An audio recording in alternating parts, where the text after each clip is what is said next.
High Court Bar Association once again welcomes all of you for yet another law series. The association has been periodically conducting these talks for the benefit of the bar. We've been having very good erudite speakers coming every month on varied topics. Today also we are engaging in a similar exercise on a very interesting topic. We have with us today as the guest speaker, senior advocate and someone who has been our Advocate General, who has been the Additional Solicitor General of India, a member of our bar.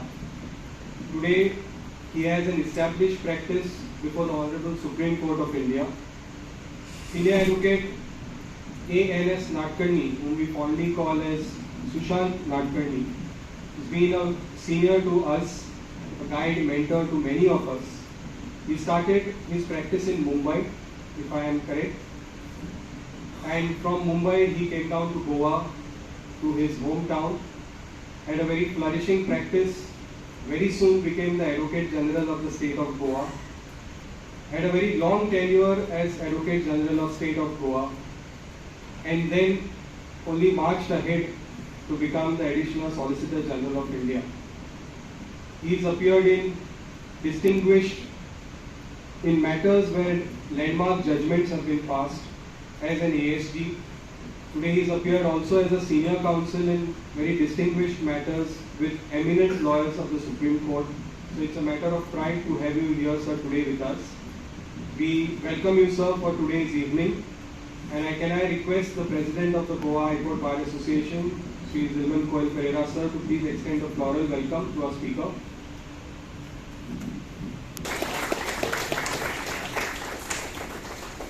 Also, friends, all the way from Rajasthan, we have with us about 30 eminent lawyers practicing at the Rajasthan High Court.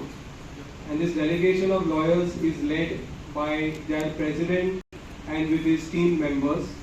Can I request our Events Committee Chairman, Senior Advocate Sudhin Usgaonkar, sir, to please welcome the President of the Rajasthan Bar Association, Sri Rathod.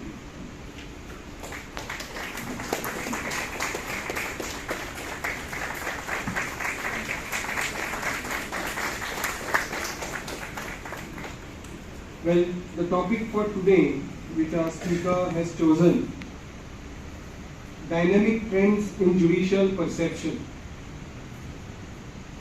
When I also asked sir, what is this topic about? He said, I will speak about the length and breadth of the Supreme Court. Well, I would not encroach into the topic much, but just to give you a brief insight, we had the federal court before our independence. Soon after independence from the federal court, which was then the apex court, we had our own apex court, that's the Supreme Court of India, established under our constitution. It was a phase of transition from the federal court to the Honorable Supreme Court, and the era where judicial precedents had to be set. And the journey of the Supreme Court thus began, starting from the 1960s going up to 1980s. We had judges like Justice Mukherjee, Khanna, all these judges who came from the federal court or the initial judges of the Supreme Court, to Justice Krishna Iyer, who has delivered landmark judgments. And this period from the 1960s, early 1960s to 1980s is called the golden years of the Supreme Court. This is where the law was laid down. And this law which is laid down has either been followed, interpreted, dissented, or has been traveling the test of time. So this is what our speaker is going to today put before us as to how the Supreme Court, as it started and as it stands now as an institution, how the court has progressed. Over to you, sir, for the evening. Thank you, Gaurish. President of the Bar Association, my friend Mr. J. Coelho Pereira, the secretary, treasurer, executive members, the president of the Rajasthan High Court Bar Association, and the visiting dignitaries accompanying him, and my dear friends from Goa. In fact, I was telling President, why was a bouquet given to me? Because I am one of you. I still have my membership with the Goa High Court Bar Association. I belong to Goa. I have practiced here and I am a part of the Goa High Court Bar Association. So I thought the welcome with the flowers was not required. Though of course it's a matter of courtesy and so nice of them to do that. Having said that, let me come straight to the topic. The dynamic trends in judicial perception. Friends, the only area in our country where today a common man has some dint of faith in judiciary. I hope everyone will agree with that. Because our other system under the constitution has collapsed so much that everybody has now started acknowledging that every control in this country breeds corruption. And the corruption is so deep rooted in the other two organs of the constitution, not that it is not there in judiciary. The CJI, former and present, they have all acknowledged it, and it's a matter of documented work also.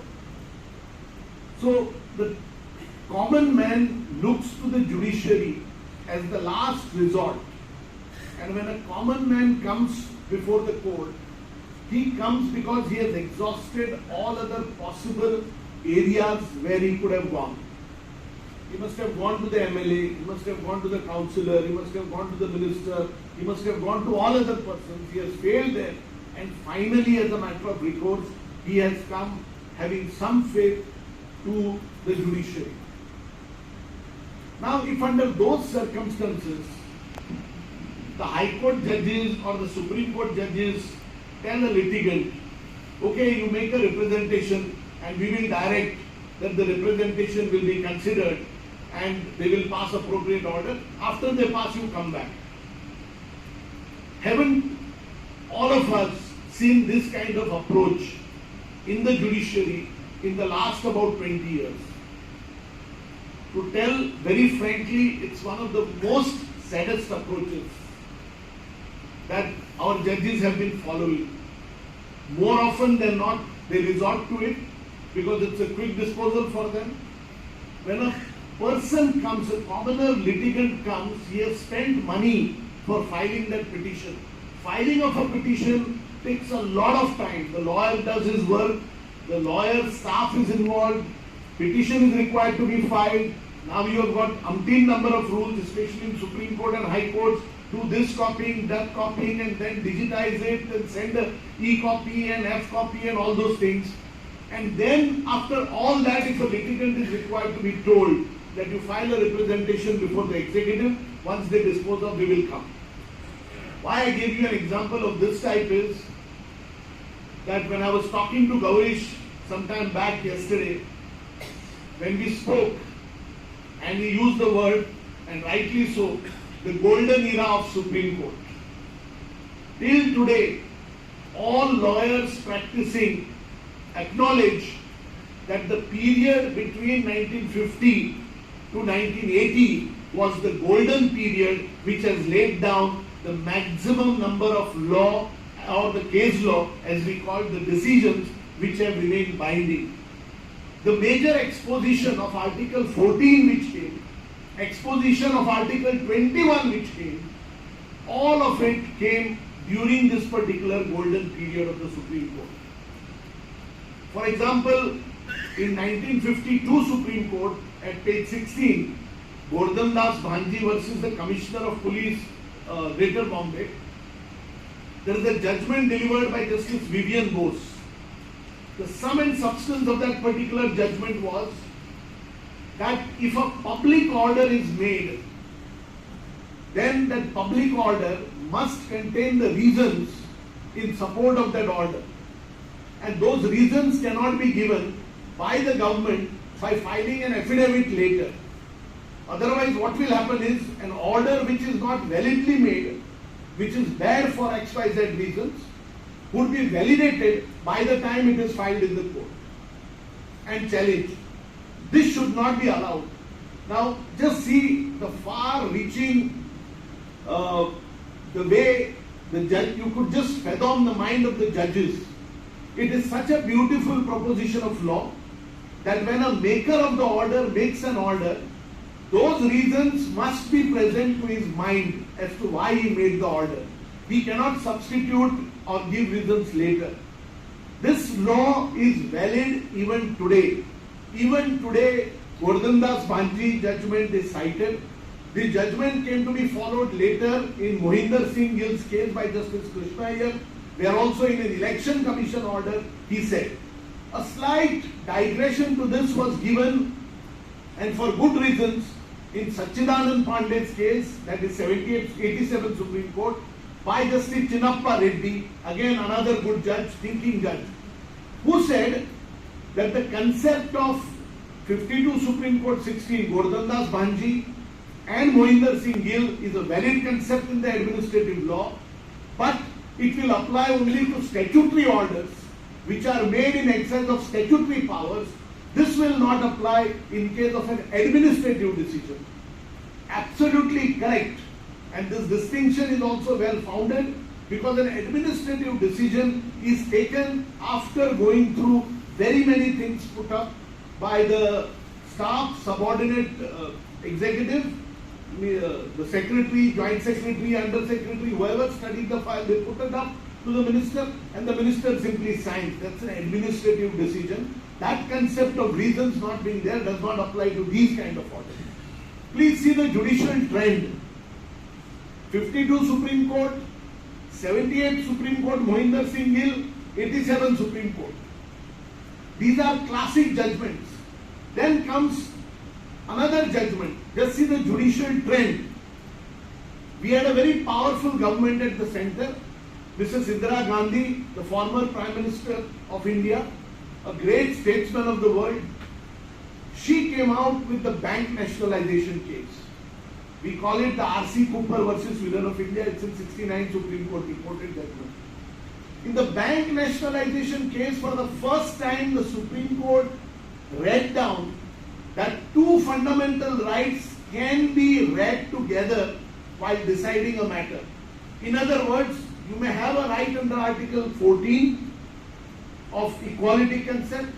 You may also have a right under Article 19(1)(g) to do business, etc. You may have elsewhere under some other articles some right, and all these articles could be read together.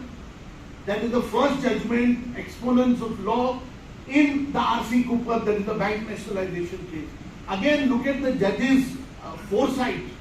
I mean, to see that what this country would go to see the development of law. That judgment is followed even today, that a fundamental right to do business can be read with all other particular rights. Now you see the development on the insofar as the liberty is concerned. Everybody knows about A.K. Roy's case, Gopalan's case. We are aware of Gopalan's case. After Gopalan, you also know about ADM Jabalpur case, which has now been overruled. It was delivered by Senior Justice Chandrachud. It has been overruled and declared to be a bad law by his son, Justice D.Y. Chandrachud, recently. Now, what I am trying to tell you is, after ADM Jabalpur, there are a large number of judgments which have come, which value the human liberty. That Article 21 is not a matter of just life and liberty, but it's a life with all its antecedents, precedents, and subsequent events. This is how the judgment has elucidated what is the importance of Article 21. Now, this is insofar as the liberty is concerned. You have also seen the change of law going from where to where. Then comes another instance under our constitution is the first of the case which went to Supreme Court, whether the constitution can be amended by parliament or not. There is Article 368 368 gives the power to the parliament to amend the constitution. The debate came and it started with Sajjan Singh's case, then came Shankari Prasad versus Union of India, and then came the first I.C. Golaknath case where it was referred to a larger bench of several judges. The Golaknath case was the turning point where the view was taken that the parliament does not have the power to amend the constitution, but the I.C. Golaknath second case took the view that it could amend the constitution. Of course, there were several other judgments thereafter in between, but the most landmark judgment which came thereafter was Keshwananda Bharati's case, and I'm sure all lawyer and every lawyer knows Keshwananda Bharati's case. Keshwananda Bharati's case, the judges were equally divided. Half said, yes, Parliament can amend the constitution. The other half said, Parliament cannot amend the constitution. Now it was a virtual, this one. So under those circumstances, there is one judge who said, Parliament cannot amend the whole constitution, but Parliament can amend the constitution except the basic features of the constitution. And that was Justice Khanna, H.R. Khanna, who delivered the leading judgment in that. And that judgment came to be the law.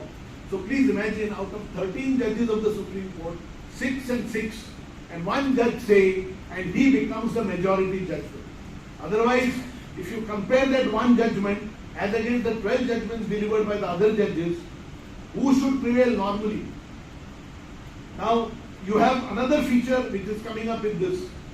The Keshwananda Bharati took one view, then came the Minerva Mills case. The Minerva Mills case was the question about eminent domain, the power to amend the Land Acquisition Act and to what extent the government can amend and take over the lands. There, the Supreme Court held that the power of the government to acquire land is absolutely supreme. Maybe, it is of course subject to certain things, because our right to property after abrogation of Article 31C is no longer a fundamental right. Even 19F, this one was deleted. And therefore, it was added as a statute constitutional right under Article 300A of the Constitution. The 42nd, 44th Amendment played a great role in the history of India. So these were various trends. So I've just told you about the trends in the constitutional sphere. I've told you about the trends in the administrative sphere. I've also told you about the trends insofar as the human rights are concerned. The similar trends in judiciary developed insofar as the criminal procedure code is concerned, the Indian Penal Code is concerned. And to a great extent, we started developing the concept of a judge-made law. Legislation by way of judicial intervention. You have umpteen number of examples. The Supreme Court judges found that yes, things are not going so well in the country. Therefore, we will make use of 142 power, which is the power to do complete justice. And any order passed by the Supreme Court is binding on all courts in India. So, the Supreme Court gave out number of judgments where they said this will be the law till the legislature makes a law and replaces our directions. For example, which judgment comes to your mind? Vishaka judgment. Vishaka judgment was such judgment where they said these are the guidelines, these are the directions. Only if you make a law, then you will be able to substitute these directions. I hope all of you are aware about it, because that is a harassment of women in working places. Then came Prakash Singh's case. In the Prakash Singh's case, they wanted separation of the law and order function of the police and the investigation. Supreme Court gave large number of directions, including setting up the Police Establishment Board, the Police Establishment Board for higher officers, Police Establishment Board for lower officers, etc., etc. Then of course, Every state is yet to follow. They are just following the Prakash Singh judgment. Many states have made certain laws, etc., but many are yet to make any law. So Supreme Court has been proactive whenever it comes to certain trends in the country. What I meant by the dynamic trends in the judicial perception are these very trends. For example, the Supreme Court found that there is a large amount of depletion of the forest and the natural resources. What did they do? They registered a suo motu petition, which was N. Godavarman versus Union of India and others, and in that judgment delivered large number of orders. I have for a period of 3 and 4 years as ASG frequently appeared in N. Godavarman and N.C. Mehta's case, where the Supreme Court dealt with natural resources, forest matters, other sanctuary matters, wildlife matters. The Supreme Court virtually made the government to declare certain areas as buffer zone. And the buffer zone concept came because of the Supreme Court orders, various orders of the Supreme Court. Because under the Wildlife Protection Act, there is nothing called buffer zone. So the support is taken from the Environment Protection Act, Section 3. So these are various examples that I am giving you. In M.C. Mehta's case, they took and issued directions as regards registration of cars, right from registration of cars to setting up, air prevention, prevention of air pollution. All those matters were being dealt with and are still being dealt with. It's a live petition still pending before the Supreme Court. So that way Supreme Court has done a great job. The Supreme Court in N. Godavarman directed all the high courts across India to have a green bench. That each high court must have a green bench so that the green cover is fully protected. And that is how a spate of PILs by a lot of persons having a genuine environmental concern started growing and started coming up, which was a very welcome trend. When it comes to natural resources also, the perception of judiciary was that the natural resources are being exploited and therefore we should interfere. The first of the case was the Karnataka mining matter, where the Supreme Court banned mining in Karnataka and thereafter asked the Central Empowered Committee to come up with categories. So they divided mines into A, B, C. Similar such exercise was done in so far as state of Goa is concerned. In the case of state of Goa, the Supreme Court stopped mining, halted mining. Thereafter gave certain directions, appointed 2 different committees to examine. And thereafter allowed the government thereafter to do. So we have seen that wherever required, the Supreme Court has risen to the occasion and the judicial trends have been in support of public featured or protection of nature featured, environment protection and all other things which have been going on. Only place where the Supreme Court has miserably failed is it has not been able to either eliminate or even bring down corruption at any level. And that's the biggest grievance that I have. That today, if you want to construct a house, you need, I don't know in state of Goa it's more or low, but all over, across anywhere in the state, you need 18 permissions. A poor man constructing his house. See, if you are a rich and famous person, you can construct a palace, that's a different matter altogether. You will have so many architects to line up and get the work done. But where will the poor man go? Every day go to 18 authorities, and these kind of things do actually bred corruption. That's why I started saying that controls in this country breed corruption. And if controls in this country breed corruption, then the Supreme Court ought to have come out with some kind of mechanism to do away with corruption.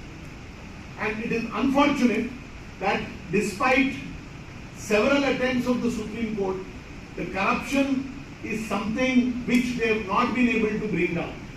It is not that they have a genuine concern for it. They genuinely want to bring down corruption.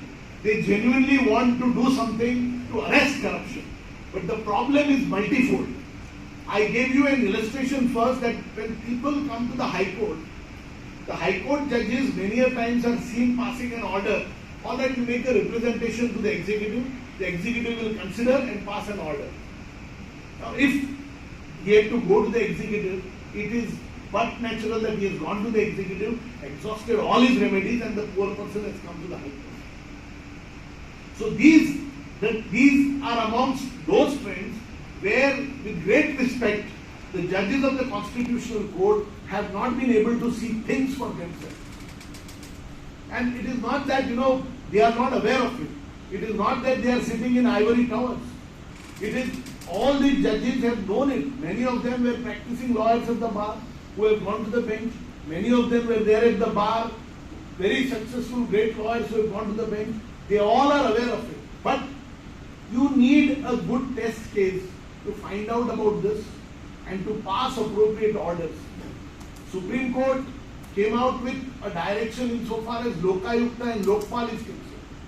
I think many of you all may be aware, at least the Advocate General of State of Goa will be aware, that the matter was being taken up by Justice Gogoi's bench. Insofar as appointment of Lokayukt in a state is concerned, the Supreme Court took it to logical conclusion. And one of the orders which the Supreme Court passed was asking the Chief Justice to nominate a judge and directing Governor to appoint a Lokayukt. Because the Council of Ministers had failed to comply with it. Because normally under the Constitution, it is only the Council of Ministers which has to take a decision. Take another judicial trend, the dynamic judicial trend.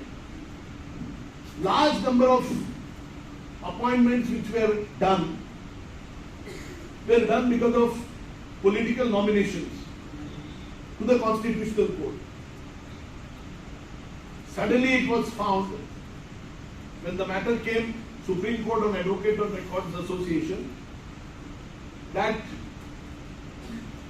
many of the appointments which are made need to be relooked at. That is how this collegium system got developed. And the collegium system is the Chief Justice of India with other 4 judges for Supreme Court and CJI and 2 other judges for High Court. Mind you, under the Constitution, the word used is only Chief Justice of the High Court and Chief Justice of the Supreme Court. What the Supreme Court did was, while interpreting the word Chief Justice of India, it said that the Chief Justice of India means the Supreme Court because he is the loco parentis and therefore he represents the Supreme Court, and the Supreme Court voice will be of this 5 judges or 3 judges, so also the High Court will be of 3 judges. Now of course you never know, when such other matter comes, some judges might say, why only 5 judges, it should be the entire Supreme Court. So you never know what can, and today it is in public domain what is happening everywhere. So why I mention this is that these are different judicial trends and dynamic approach is what is required absolutely, because the law has to grow. The law can't be static. The law has to grow every day, giving regard to the changing scenarios in the society. Law must be, like Roscoe Pound said, a factor of social engineering. Now, for example, one of the judicial trends is, I must tell you, American Supreme Court, 3 pages or 4 pages, the entire law is laid down. Indian Supreme Court, invariably 100 pages, might go to 200, and at times goes to 900 pages also. There is a judgment called as Mandal judgment, Indra Sani versus Union of India. Please take that judgment. 9 judges have delivered 9 different judgments. Each of the judge says that mine is the leading judgment. They used to. Now, the last judge has also retired now, so therefore nobody can say that. But today, somebody cites what he thinks, he says this is majority, but this is followed by 3 other judgments. It's impossible to read fully all the 9 judges have said. So these kind of trends arrest the growth of the judiciary itself. So I'm just touching the topics because the time is not such that I'll be able to cover the entire topic. But I'm only giving you that it's a process for thought, that you should know that how the judiciary reacts.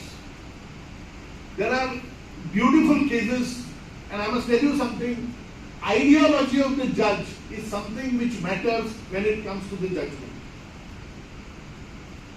In this bar, as Advocate General, there was a writ petition filed. The writ petition was filed. I was the Advocate General, so I was appearing for the Excise Commissioner, obviously. The government advocate told me that this matter had come up on this date and this is what the judges have said. He was not even heard before closing down his bar. It so happened that the bar was situated in a society, and therefore the excise commissioner took a view that this is dangerous. There was some fight, etc., and the bar was closed down. Now, closing down of the bar is actually the poor man's whole business comes to an end. His family is dependent on it, everything is dependent. So he filed a writ petition. So the judges said, you look into this. I said, definitely we'll look. I'll call the excise commissioner, let us see if he can shift his bar somewhere and all. So then, obviously, the society people had complained against the bar and all. It so happened, it went by 1 week or 2 weeks, and the bank changed in between. So, the new bench which came told the petitioner, you argue the matter, mister. So he says, AG was supposed to take instructions. No, he said, why should we wait for AG to take instructions? We are not going to give you any time for taking it. So I said, I have already taken instructions. We are ready. Instead of that society in that building, instead of that building, let him shift his bar somewhere else, we'll give him license. The same license he can take and use that. This much concession I wanted to give. And I told the bench. Unfortunately for the petitioner, the judge was a complete teetotaler. And knowing the family ideology was completely against liquor, etc. So he said, nothing doing, mister, you either withdraw or will dismiss the petition. And petition was dismissed. Very unfortunate. Petition was dismissed. Of course, thereafter he might have shifted the bar elsewhere. That's good. I'm only telling you, principles of natural justice were not complied with, and the petition was dismissed. I'll give you another example where I myself faced this particular predicament. I was a junior lawyer attached to a chamber of my senior, Mr. Naik, in Bombay. And he gave me one matter to argue. He said it's an appeal from acquittal. Normally the judges never entertain an appeal from acquittal. In the rare cases it is entertained. The public prosecutor will know about it, Mr. Bode. So appeal from acquittal is rarely filed with because of some pressures and pulls, etc. And it's hardly entertained. Rare cases where appeal is allowed, unless it's a very razor thing. So that was a case where I was representing a doctor who was a gynecologist. Some patient had come and he happened to have some relation with that particular lady, and the lady's husband filed a complaint for adultery. And the lower court acquitted him in the offence of adultery. Since the lower court acquitted him, the husband of that lady was very powerful. He ensured that the government files an appeal against that particular acquittal before the High Court. Unfortunately for my client, the matter came before a judge who was otherwise a great judge, was good judge, good in writ petitions, very liberal, relief-oriented, etc. But he was a hardcore Gandhian principle follower. So he said, nothing doing, mister. This is like a murder case. I said, what, you have murder case? I said, this is adultery. He said, yes, but this is murder of a marriage. It's a very serious thing. Your client has to go to jail. I argued for the whole day. That particular judge was sitting with Justice Sujata Manohar. She in fact prompted twice or thrice that, argue this, argue that, but this judge was just not ready. And he said, all right, since you are a junior lawyer, we are giving you time. You argue to the fullest. This doctor was present behind. He said, you are arguing very well. Go ahead, don't worry. We'll go to Supreme Court. I am ready to go to jail also. I said, okay. So I argued. Next day, one of the judges in the Bombay High Court got elevated. I am telling you of an instance of 1986. One of the judges got elevated to Supreme Court, and the Chief Justice changed the whole sitting. And it came up before another judge. Now please see this. I have argued for almost the whole day. I was supposed to argue in the morning. Morning these developments take place. And another judge before whom it is listed, and it's listed the next day before another judge. Two new judges on the bench. This is item number 1. Thank God it was not kept as part heard by the earlier judge. That much I respect and thank him for that. So this new judge who came, appeal from acquittal was called out. So he just pulled the file like this. He said, where is the PP? Appeal from acquittal. The PP was by now almost with his arms and all ready to fire out. He said, my lord, Whole day he argued yesterday and the bench was completely against him. So he said, why he has to argue? You have to argue first. Start your arguments first. So, what is this matter about? What acquittal? I said, my lord, a matter of adultery. And then yesterday this is what happened. Whole day I was arguing. He said, are you serious about this? Why is the state coming up here? So he said, my lord, this is very serious. And he started talking what the Gandhian judge was talking. So this new judge said, Mr. Public, what rubbish are you talking? What rubbish are you talking? Where is this place where it has happened? He said, my lord, this is why Satara Taluka and all that and all. So he said, man, you go and see in Bombay, it already happens in every other building and flat. And through the file saying appeal is dismissed. Matter of 2 minutes, appeal is dismissed. This happened with me as lawyer appearing there in that court. Please see the judicial trend. One judge with this ideology taking it so serious, the other judge also of the same standing but diametrically opposite, taking a different view. Why I mention this is the liberal approach, the relief-oriented approach. This is all counts when it comes to judicial trends. Ultimately, as I told you, a common man, the only last faith it has, apart from God, is judiciary. The common man looks to the judiciary for reliefs. They go to the judiciary for relief. And it is because of judiciary that the system and order continues to be maintained in the society. Else, you would have had extrajudicial matters and factors doing litigation there and finishing it off. So, these different trends and multiple trends is what I wanted to highlight, basically for you to think on this aspect, because some of you who are sitting here today, I'm sure will become judges tomorrow of High Court or Supreme Court. But when it comes, please think 10 times before you tell the litigant that you make a representation before the government and let the government decide it. As AG, I was very happy when such orders are passed. I'm sure Mr. Panga, my friend, will also be very happy today. But as a lawyer, you can ask him, he and me, we both feel about it. Because asking the litigant to go back, and because as I told you, so much work has been done by filing the petition. Filing of a petition is not a joke. Lawyer has to prepare, lawyer has to do it, juniors are involved, staff is involved, and person has spent money on it. Many of them spend their lives earnings on it, on such litigation.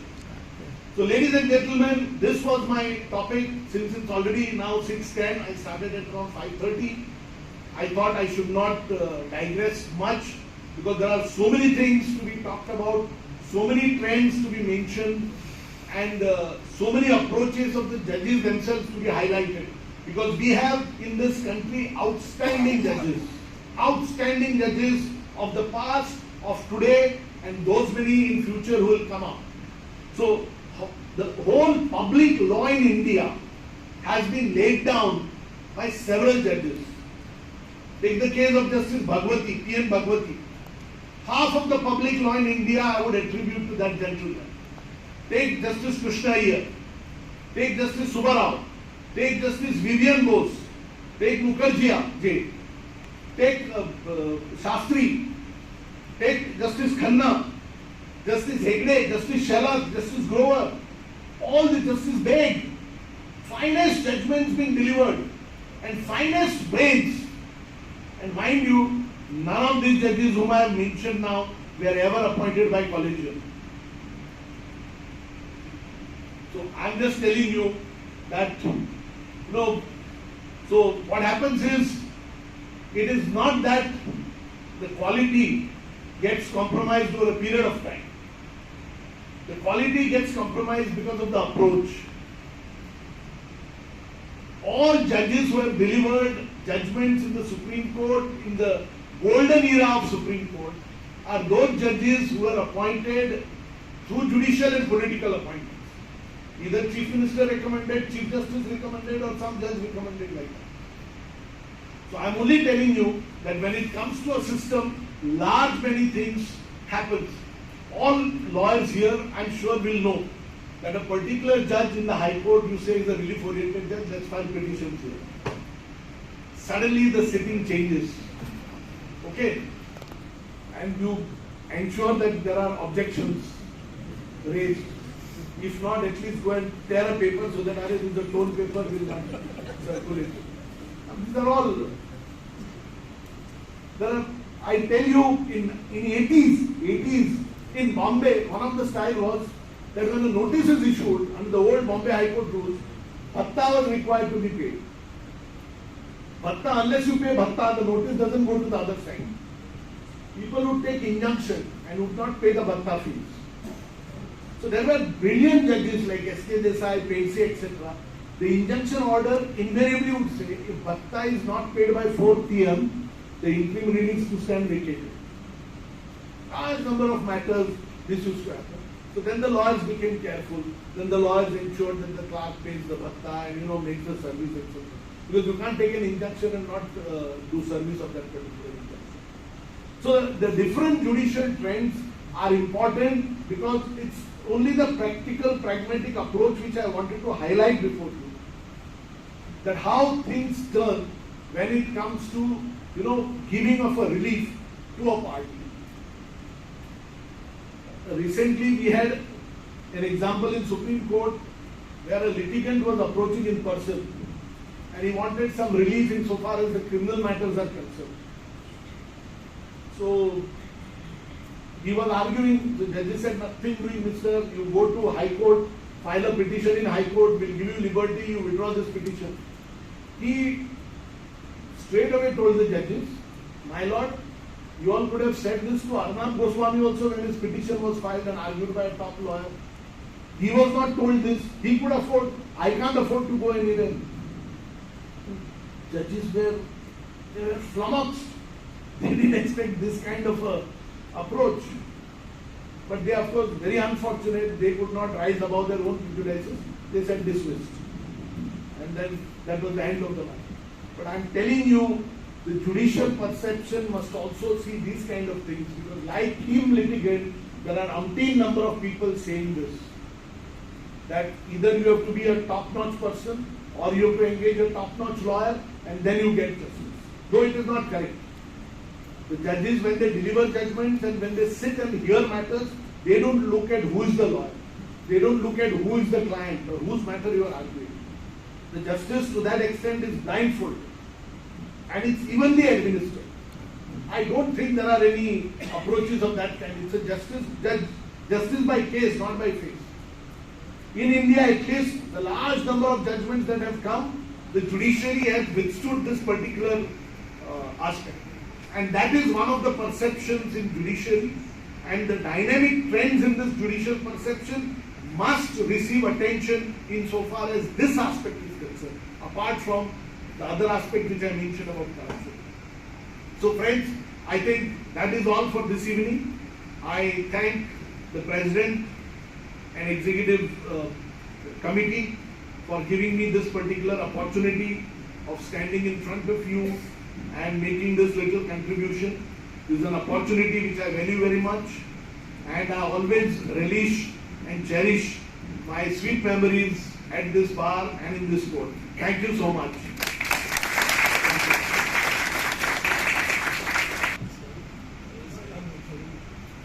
Thank you, Senior Advocate N.S.Nadkarni, Sushant, for this enlightening and very interesting talk today.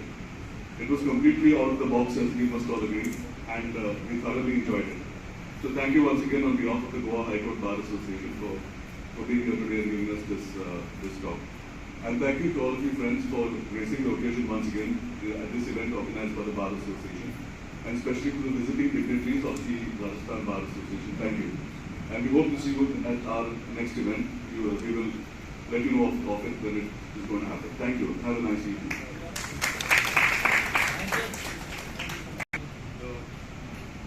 Executive President of the Rajasthan High Court Bar Association.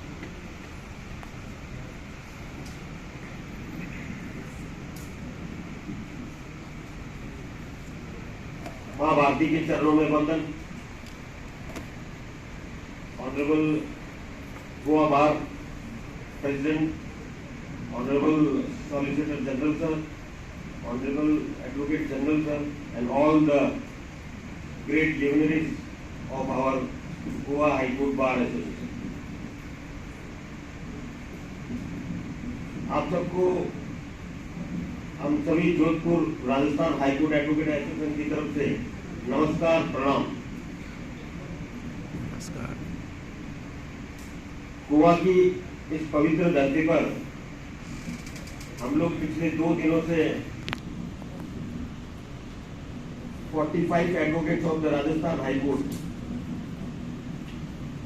आए हैं, घूमा है, बहुत ही beautiful Goa है और हम आपके बीच में आकर हमें बहुत अच्छा लगा और we will thanks to our president, honourable president sir.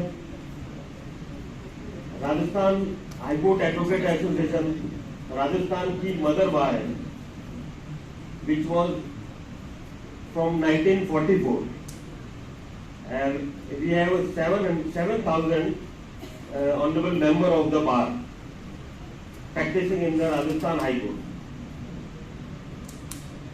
So we all are very thankful to you and all the executive members, General Secretary, Vice President, and Honorable President sir. हम जाते जाते यही कहेंगे, हमारे राजस्थानी में कहते हैं पधारो हमारे देश। आप सब भी हमारे जोधपुर पधारिए, आप सबका हार्दिक स्वागत, अभिनंदन है। आप सबने जो हमें ये वेलकम किया उसके लिए मैं पूरी एसोसिएशन की तरफ से आपका बहुत बहुत थैंक यू सो मच।